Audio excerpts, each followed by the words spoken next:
تمام حاضرین، اور جہاں تک یہ ناتواں آواز جا رہی ہو، تمام سامعین کی خدمت میں آج کی اس متبرک ساعت، آج کی اس بہت مبارک تاریخ یوم ولادت علی کرم اللہ وجہ الکریم کی مبارکباد میں پیش کرنے کی سعادت حاصل کرنا چاہتا ہوں کہ آپ سب کو بہت بہت مبارک ہو۔ دائس پر تشریف فرما واصف فاروقی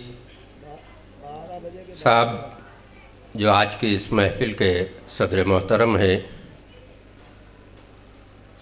ڈاکٹر ہارون رشید صاحب،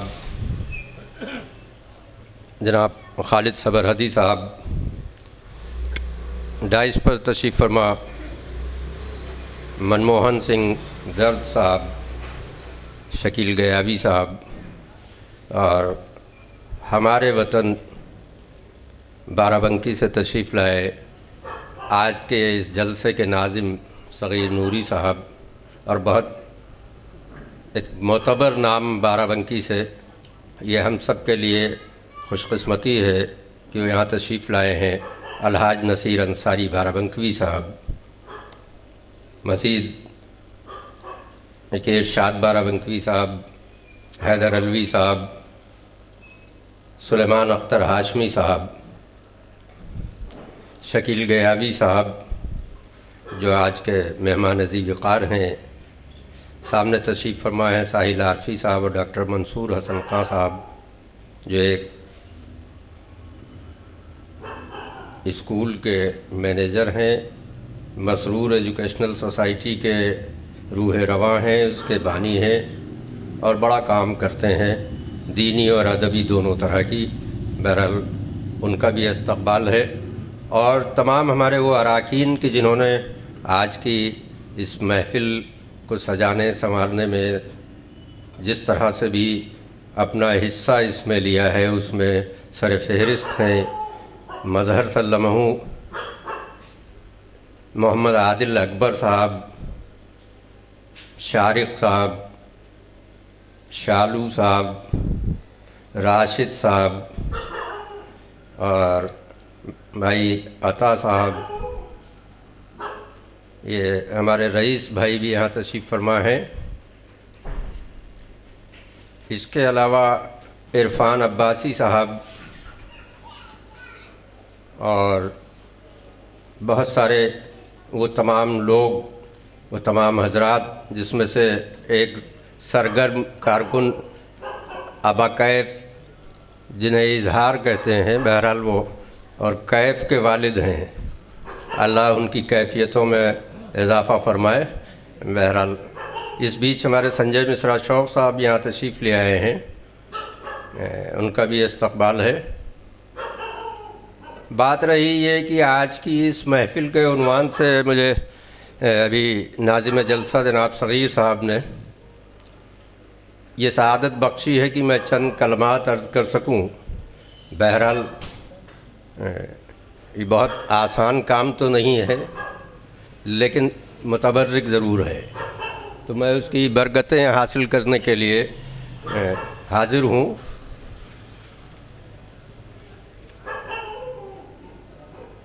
تاریخ کی معتبر کتب میں یہ درج ہے کہ یوم الفیل کے 28ویں برس یا 30ویں برس، اختلاف کے ساتھ ہے، کچھ مورخین نے 28ویں برس میں لکھا ہے اور کچھ نے 30ویں برس میں، کہ حضرت مولا کائنات علی کرم اللہ وجہ الکریم کی ولادت باسعادت خانہ کعبہ میں ہوئی۔ یہ بڑا شرف ہے خود مولا کائنات کے لیے بھی اور ہم محبان اور غلامان کے لیے بھی، کہ انہیں یہ سعادت نصیب ہوئی کہ وہ اس متبرک خانے میں اس دنیا میں تشریف لائے، جو آج کے اس دور میں اور رہتے دور آخر زمانے تک اس سے مقدس اور محترم اور متبرک جگہ کوئی شاید نہ ہو سکے۔ آپ کی ولادت وہاں ہوئی۔ تاریخ میں یوں لکھا ہے کہ جب آپ کی والدہ محترمہ حضرت فاطمہ بنت اسد خانہ کعبہ میں موجود تھیں طواف کے دوران، یہ حالات پیدا ہوئے اور خانہ کعبہ کی ایک دیوار شق ہوئی اور آپ اندر تشریف لے گئیں۔ کچھ لوگوں کو اس پر اعتراض ہے کہ شاید یہ کیسے ممکن ہے کہ خانہ کعبہ کی دیوار ٹوٹ جائے۔ تو ان لوگوں کو جاننا چاہیے کہ اس دنیا کو خلق کرنے والا جو خالق کل ہے، اس کے لیے کچھ مشکل نہیں ہے۔ بے شک وہ اپنے ایک نبی حضرت صالح علیہ السلام کے لیے پہاڑوں پتھروں کے اندر سے اونٹنی پیدا کر سکتا ہے۔ سبحان اللہ سبحان اللہ۔ کسی ماں کے شکم سے نہیں پیدا کیا، پہاڑوں سے پتھروں کے بیچ سے اس اونٹنی کو پیدا کر دیا۔ تو یہ اس کا اپنا کمال ہے۔ اسے تخلیق کرنے کا ہر طرح کا علم، کل علم تخلیق کا اس کے پاس ہے۔ یہ قرآن کا ترجمہ بھی ہے کہ آپ پڑھیں۔ مجھے جہاں تک یاد آتا ہے کہ یاسین میں کہیں یہ ایک آیت ہے جس کا یہ ترجمہ ہے کہ اللہ کو بکل خلق علیم، کہ اسے خلق کرنے کا جو بھی طریقہ ہو سکتا ہے وہ کل طریقوں کا علم اس کے پاس ہے۔ تو اس پہ کیا شبہ کرنا اس طریقے کا کہ وہ دیوار شق ہو گئی؟ ارے بھائی وہ بغیر باپ کے بھی پیدا کر سکتا ہے۔ آپ پڑھیں کہ حضرت مریم علیہ السلام کو ایک بیٹا عطا کیا اور اسے اپنی نبوت سے بھی سرفراز فرمایا، جناب عیسیٰ کو بغیر باپ کے پیدا کر دیا۔ کچھ مشکل نہیں ہے اس کے لیے، اس پیدا کرنے والے کے لیے۔ حضرت موسیٰ علیہ السلام سے یہ بات بھی یاد آئی کہ اس پیدائش کے سلسلے میں عرض کروں، شاید کچھ کہہ سکوں، کہ حضرت موسیٰ علیہ السلام جب نبی ہوئے اور ایک حکم ہوا خدا کا کہ تم فرعون کے پاس جاؤ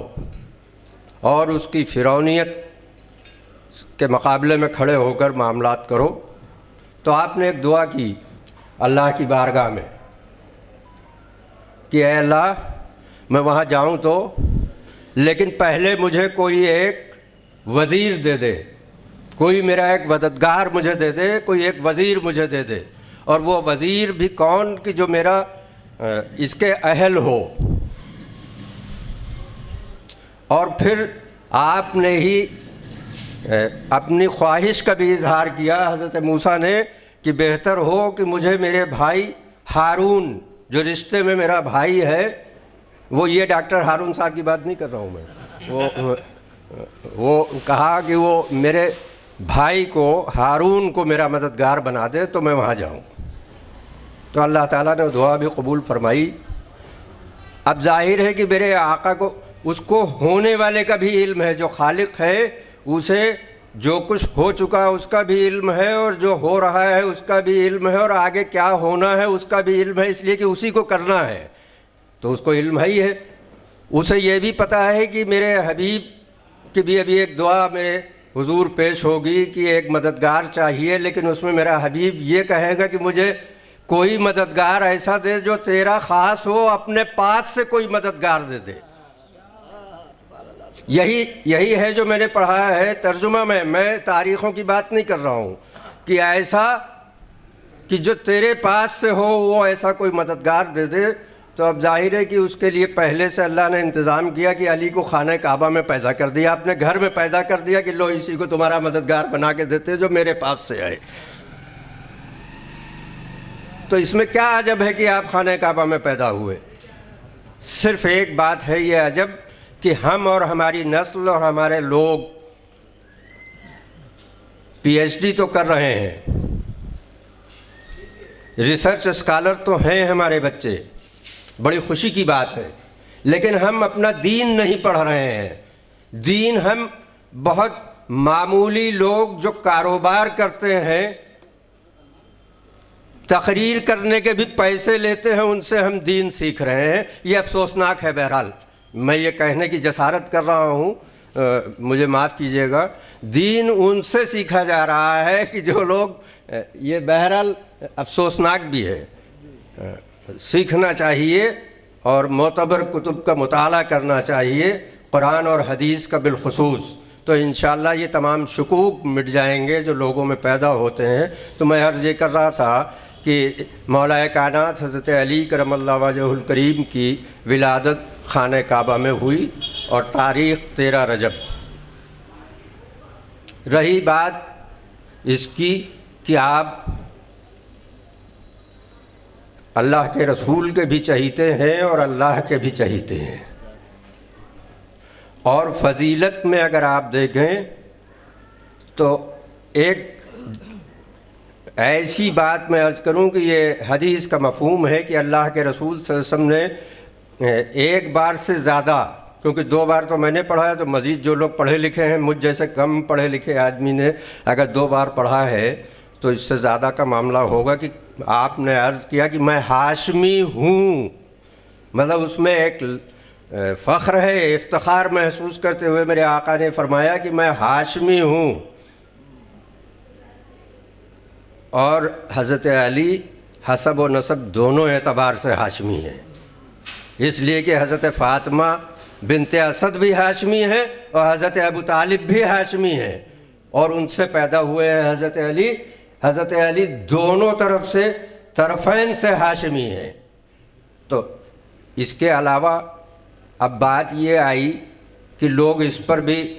آپس میں چیمے گوئیاں کرتے ہیں کہ پہلے ایمان کون لایا۔ اگر آپ مطالعہ کریں تو یہ بات نہیں پیدا ہوگی، اس لیے کہ جب آپ کی ولادت خانہ کعبہ میں ہوئی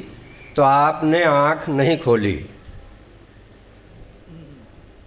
اور اپنی ماں کا دودھ بھی نوش نہیں فرمایا۔ یہ میری مستند کتابوں میں درج ہے، میں سنی کتابوں کی جو ہے حوالے سے گفتگو کر رہا ہوں کہ آپ نے آنکھ نہیں کھولی، آپ نے دودھ بھی نہیں نوش فرمایا، حتیٰ کہ کچھ بھی نہیں۔ جب ماں کا دودھ نہیں نوش فرمایا تو کچھ بھی نہیں۔ پھر یہ خبر میرے آقا تک ہوئی، یعنی کہ اللہ کے رسول جناب محمد رسول اللہ صلی اللہ علیہ وسلم تک ہوئی۔ حالانکہ ابھی اعلان نبوت نہیں ہوا ہے، لیکن نبی تو آپ ہیں، کیونکہ آپ نے فرمایا کہ میں نبی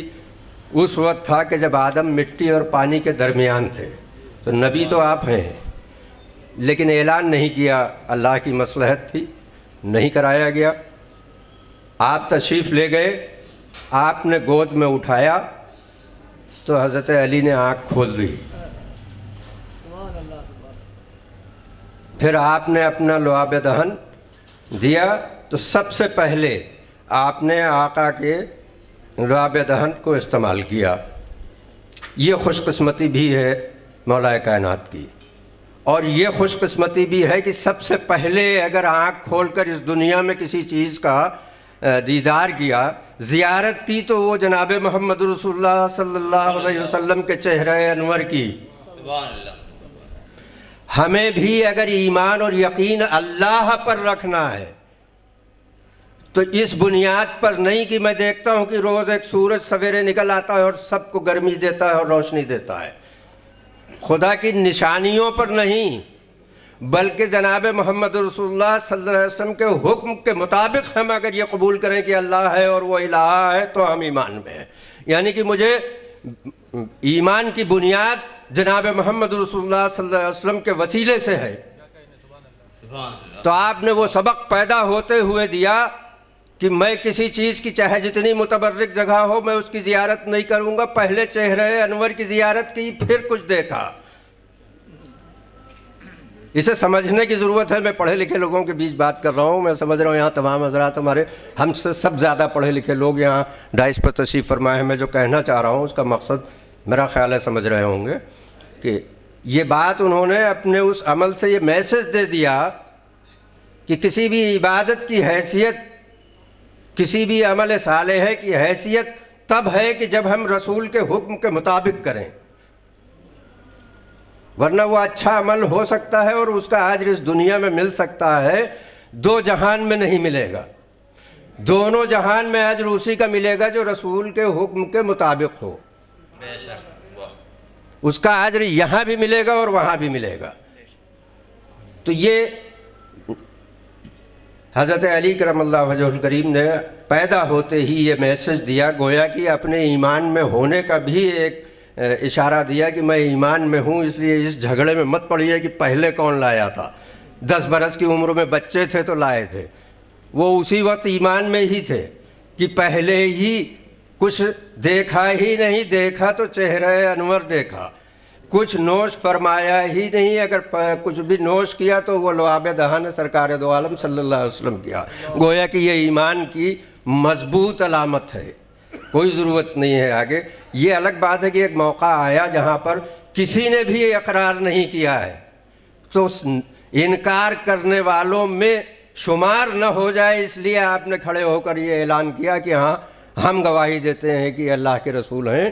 اور اللہ کے سوا کوئی الہ نہیں ہے۔ یہ گواہی ہم دیتے ہیں اس لیے کہ کسی نے ہی نہیں کہا تھا تو سب کے سب شمار کر لیے جاتے منکرین میں۔ آپ نے ان منکرین سے اپنے آپ کو اپنی شناخت ثابت کرنے کے لیے وہاں یہ کھڑے ہو کر اعلان کیا ہے، ورنہ ایمان تو وہ پہلے ہی سے موجود اور وہ بھی اول ہے۔ بہرحال یہ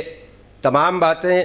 میں نے اس لیے عرض کی کہ یہ تاریخ کی ہیں، اور ہم اپنی طرف سے سوچ کے جو ابھی بتایا ہمارے نصیر صغیر صاحب نے کہ جو سینہ بسینہ آ رہا ہے تو وہ انشاءاللہ وہ علم سینہ بسینہ ہی منتقل کیا جائے گا۔ وہ یہاں گفتگو کرنے کے لیے میں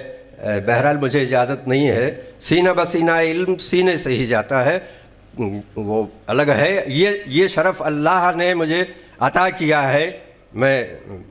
بہرحال اس لیے بھی کہ اللہ قرآن میں فرماتا ہے کہ اگر تمہیں میں نے کسی نعمت سے نوازا ہے تو اس کا ذکر کو، تو اللہ نے نوازا ہے، اس کی مہربانی ہے، اس کا کرم ہے، اس کا احسان ہے۔ میں انکار تو نہیں کرتا، لیکن اس کی گفتگو عوام میں نہیں کی جا سکتی، یہ نصیر صاحب جانتے ہیں، جو کہ یہ خانقاہی سلسلے سے بہت مربوط اور مضبوط طریقے پر قائم ہے، وہ گفتگو نہیں ہو سکتی۔ میں وہی باتیں آپ کے سامنے عرض کر رہا ہوں کہ جو آپ کہیں پڑھ سکتے ہیں کتابوں میں۔ اس کے علاوہ حضرت علی کرم اللہ وجہ الکریم کے لیے 3 مقامات پر میرے آقا اور مولا جناب محمد رسول اللہ صلی اللہ علیہ وسلم نے یہ فرمایا، اول تو جب ایک کافر و مشرک سردار نے یہ اعلان کیا کہ میں ایمان قبول کر سکتا ہوں، شرط یہ ہے کہ کوئی مجھے کشتی میں پچھاڑ دے، پہلوانی میں کوئی مجھے ہرا دے تو میں ایمان لے آؤں گا۔ تو میرے آقا نے حضرت زید رضی اللہ تعالیٰ عنہ کا ہاتھ پکڑا اور کہا کہ لو اس سے لڑو۔ تو اس سردار نے یہ کہا کہ اے محمد صلی اللہ علیہ وسلم، یہ میری توہین ہے کہ میں ایک قبیلے کا سردار ہوں اور غلام سے لڑوں۔ اس سے 2 باتیں ہمیں سیکھنی چاہیے کہ میرے آقا اس پر برہم نہیں ہوئے، اس کی بات سماجک نقطہ نظر سے جسٹیفائی تھی، سماجک طور پر اس کی بات نیائے اچت تھی، آپ نے اسے قبول کر لیا، اور پھر علی کا ہاتھ پکڑا اور کہا لو اس سے لڑو، اس روئے زمین پر نہ حسب میں نہ نسب میں اس سے افضل کوئی نہیں۔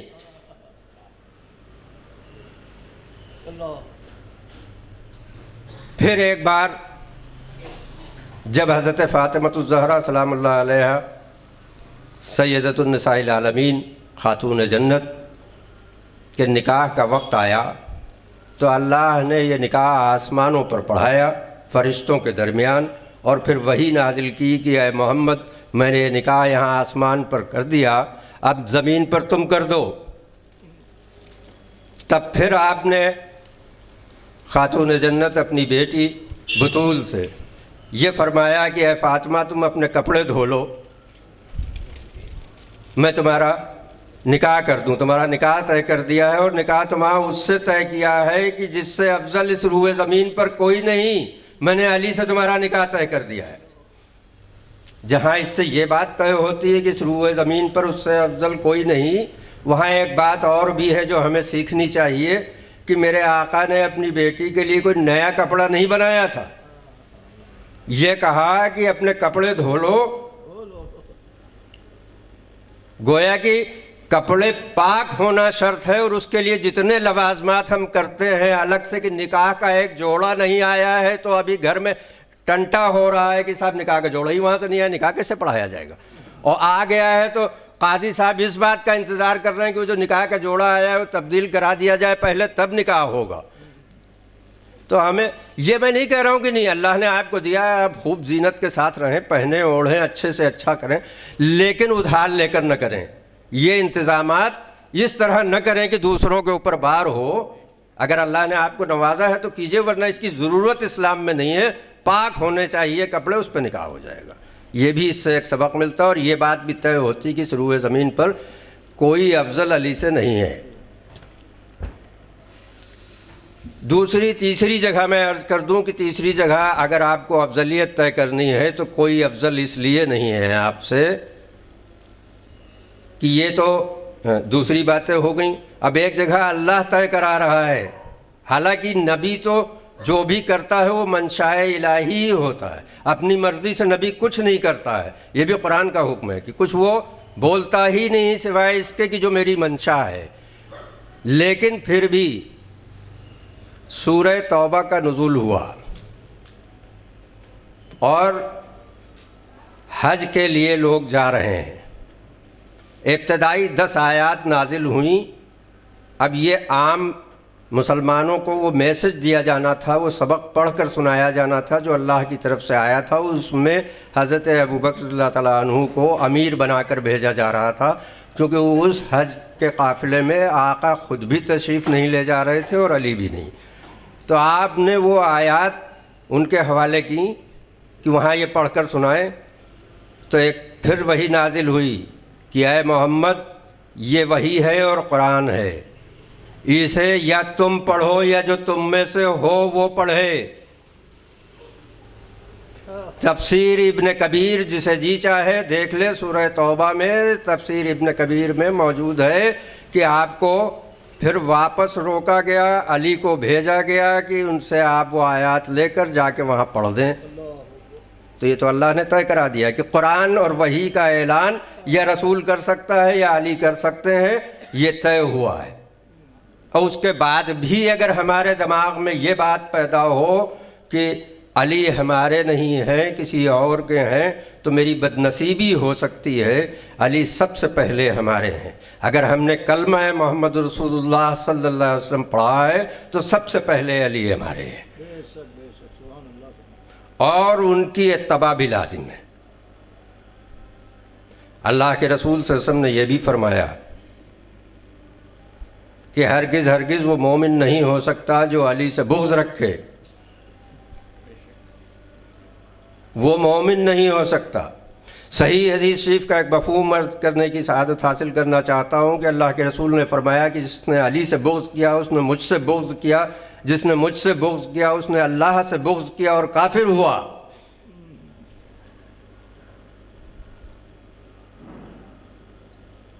لیکن ضرورت ہے کہ ہم اپنے مطالعے کو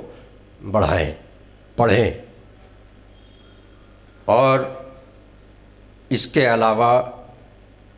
علی کی جتنی صفات ہیں کسی سے ڈھکی چھپی نہیں ہیں۔ من مدینۃ العلم، انا مدینۃ العلم وعلی بابھا، کہ میں علم کا شہر ہوں اور علی اس کا دروازہ ہے۔ تو ظاہر ہے کہ آپ علم اگر کہیں نقل سے چوری چھپے سے کرتے ہیں، ہو سکتا ہے کہ آپ کو ڈگری مل جائے لیکن وہ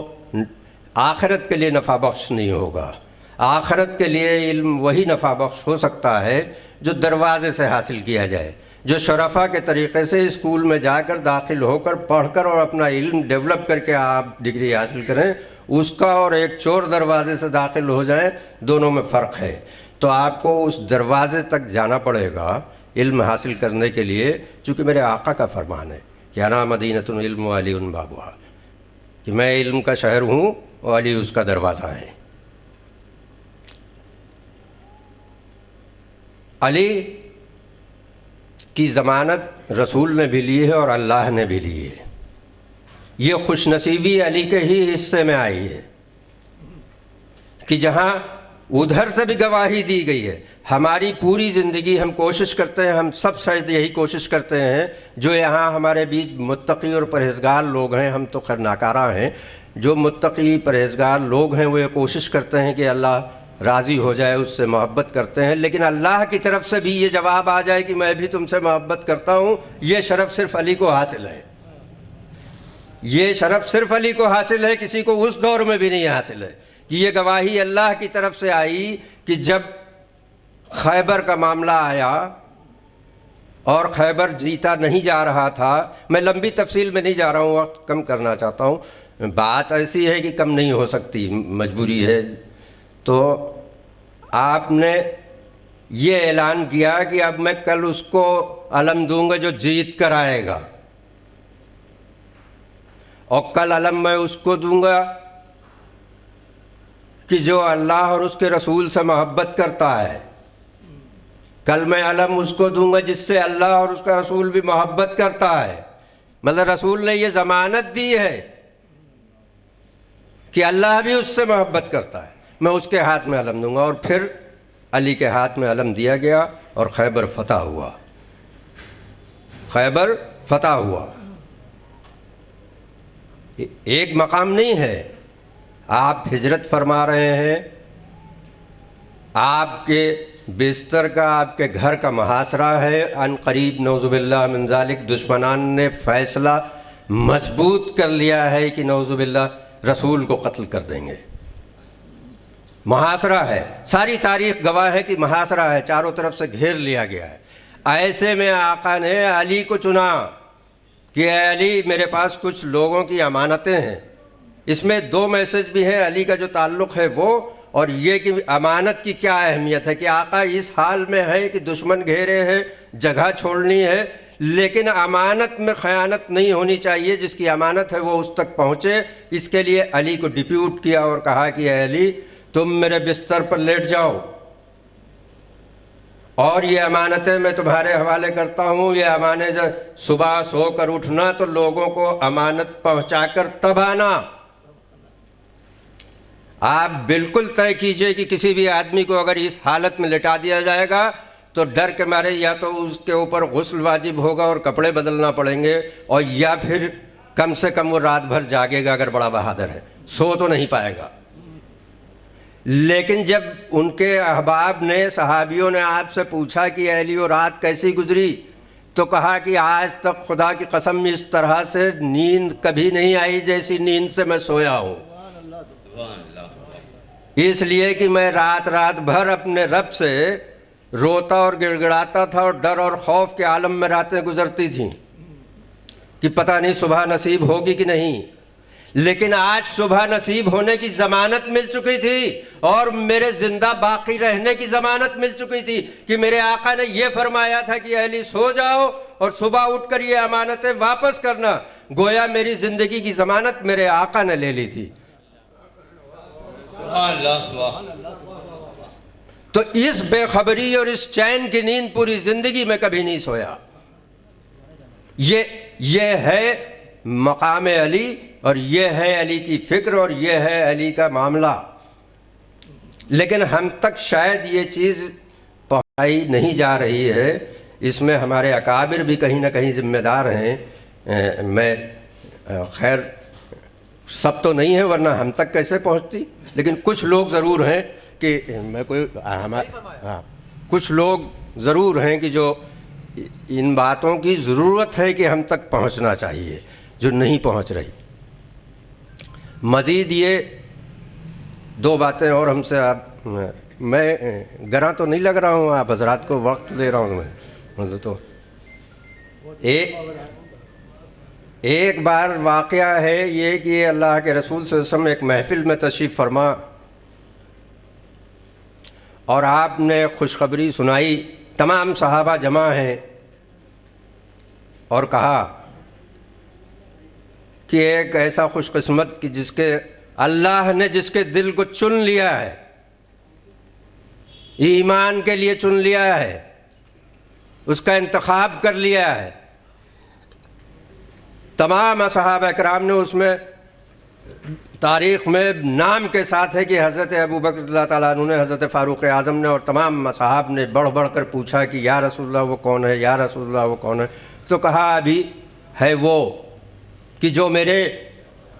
جوتے ٹھیک کرتا ہے، دیکھ لینا۔ اور تھوڑی دیر کے بعد آپ کے جوتے طے کیے ہوئے حضرت علی تشریف لائے تو بتایا کہ یہ ہے،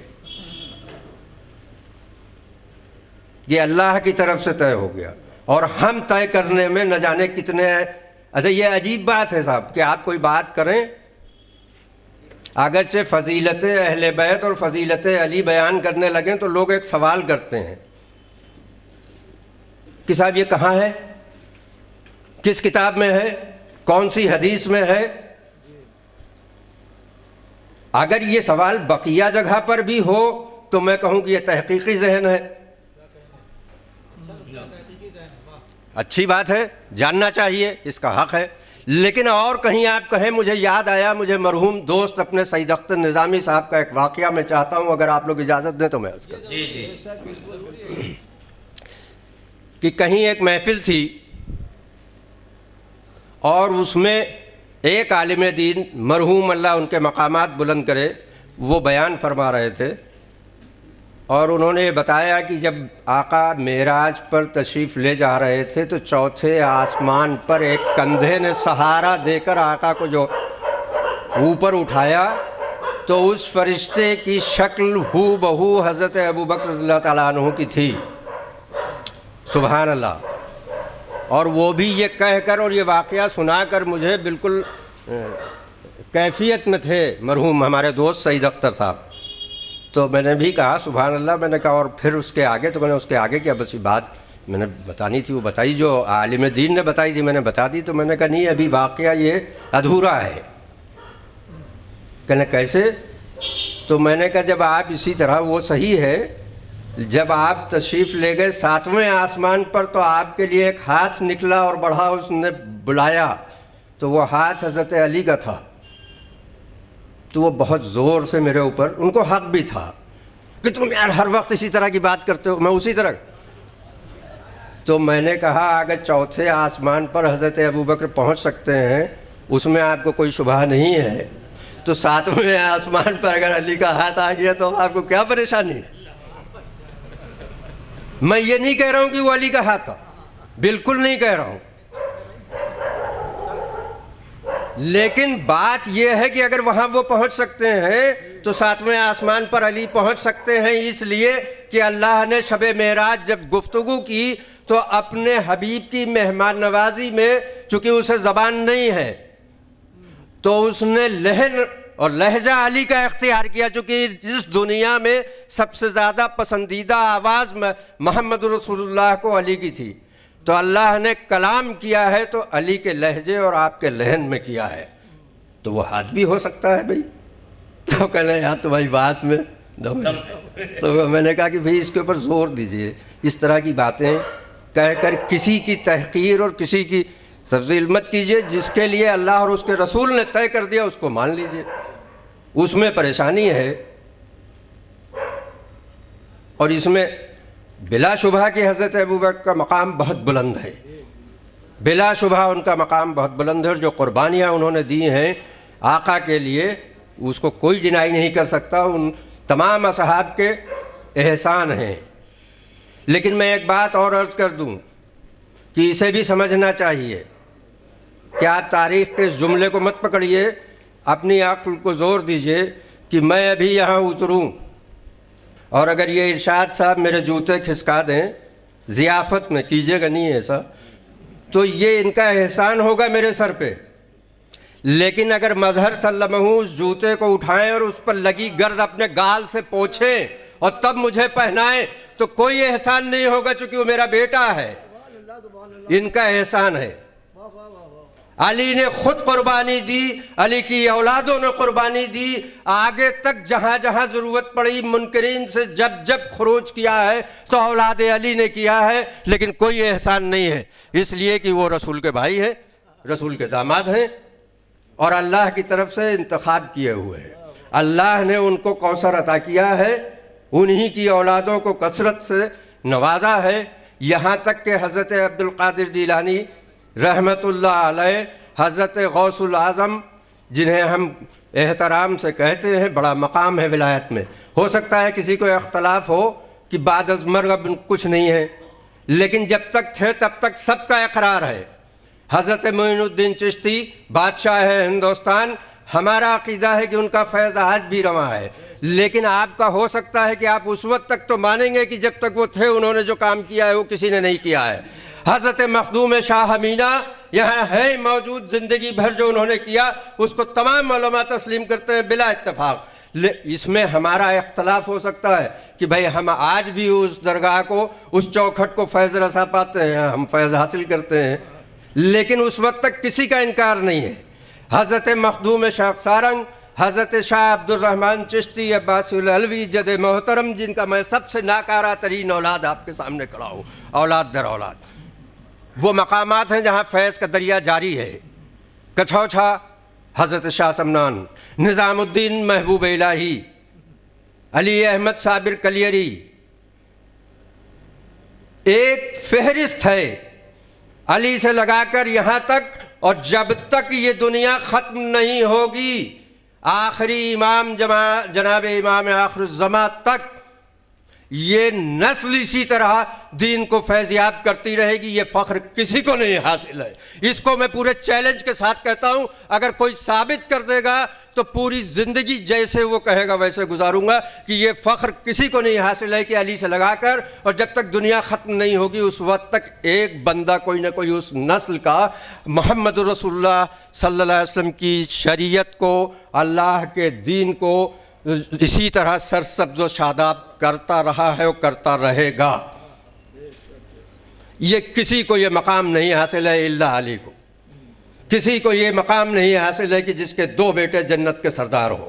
کسی کو یہ مقام نہیں حاصل ہے کہ جس کی زوج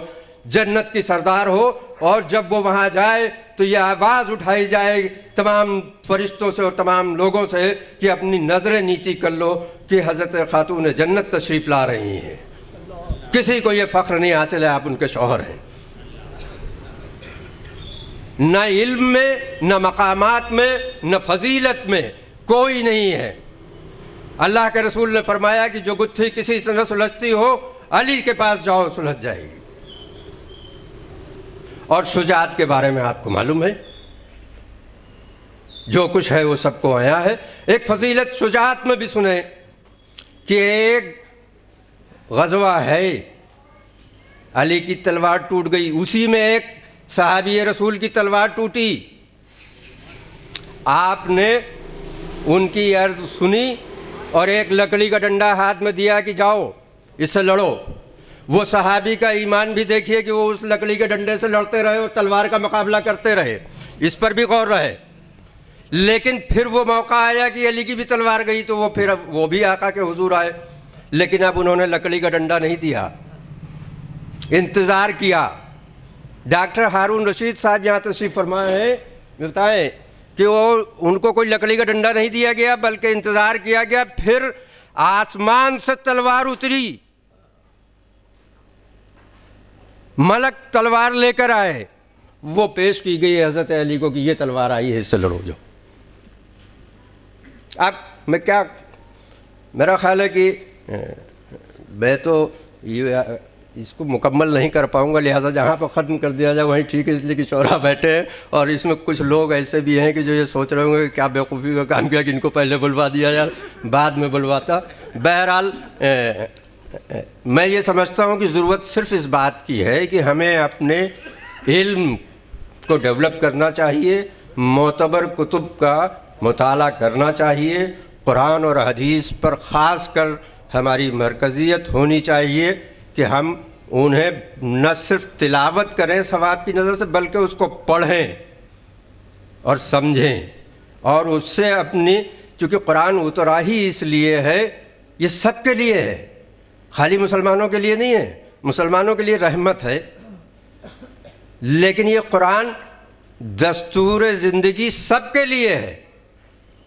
زندگی جینے کے لیے اس میں جو اصول مرتب کیے گئے اور جو پیغام دیا گیا وہ سب کے لیے ہے، عوام الناس کے لیے، ہم نے اسے بٹور کے یہاں رکھ لیا کہ نہیں اس کو کوئی غیر مسلم چھو نہ لے صاحب، اس کی بے عزتی ہو جاتی۔ ارے بھائی اس کے لیے کیا بے عزتی ہو جاتی، کیا ہے بے احترامی ہو جاتی ہے، وہ ابھی ایمان میں ہی داخل نہیں ہوا ہے۔ تو وہ پڑھے گا سیکھے گا جس حالت میں بھی ہے، جب وہ جان لے اور سیکھ لے اس کے بعد بے حرمتی کرے تو ہے، لیکن اس سے پہلے پڑھنے کے لیے وہ کسی بھی حالت میں سیکھ سکتا ہے، اور اسے پڑھنے کا پورا حق اللہ کی طرف سے دیا گیا ہے، اور جو اسے روک رہا ہے وہ اس میں کہیں نہ کہیں ڈنڈی مار رہا ہے۔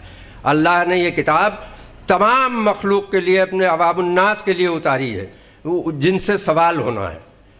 جن مخلوق سے دو سے سوال ہونا ہے، انس اور جن، انہی دو سے، تو ان دونوں کے لیے قرآن ہے، یہ دستور حیات ہے۔ ہاں یہ ضرور ہے کہ جو لوگ متقی ہیں ان کے لیے ہدایت بھی ہے، تقوی اختیار کر لیے تو یہ آپ کو ہدایت پر ہدایت دیتا چلا جائے گا۔ مسلمان ہیں تو آپ کے لیے یہ دستور حیات بھی ہے اور رحمت بھی ہے، لیکن دستور حیات سب کے لیے ہے۔ اللہ رب العزت سے یہ دعا ہے کہ میرے آقا اور مولا جناب محمد صلی اللہ علیہ وسلم کے صدقے اور طفیل میرے مولا کائنات کی بارگاہ میں جو کچھ بھی ٹوٹا پھوٹا عرض کیا، اس میں جو کمی اور خامی ہو اسے معاف فرمائیں۔ مولا کی بارگاہ میں عرض ہے کہ اسے قبول فرمائیں، اور آقا سے میری گزارش ہے کہ اللہ کی بارگاہ میں میرے لیے سفارش کریں کہ یہ جذبات قبول کر لیے جائے، اور آج کی اس محفل کو بھی قبول کیا جائے، اور اس ملک ہندوستان پر دعا بعد میں ہوگی، لیکن یہ خصوصی طور پر کہ اس ملک ہندوستان میں یہ نفرت کی جو ہوائیں چل رہی ہیں،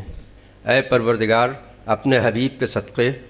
اور مولا کائنات علی کرم اللہ وجہ الکریم کے صدقے اس نفرت کی ہواؤں کو امن اور چین میں بدل دے الہی۔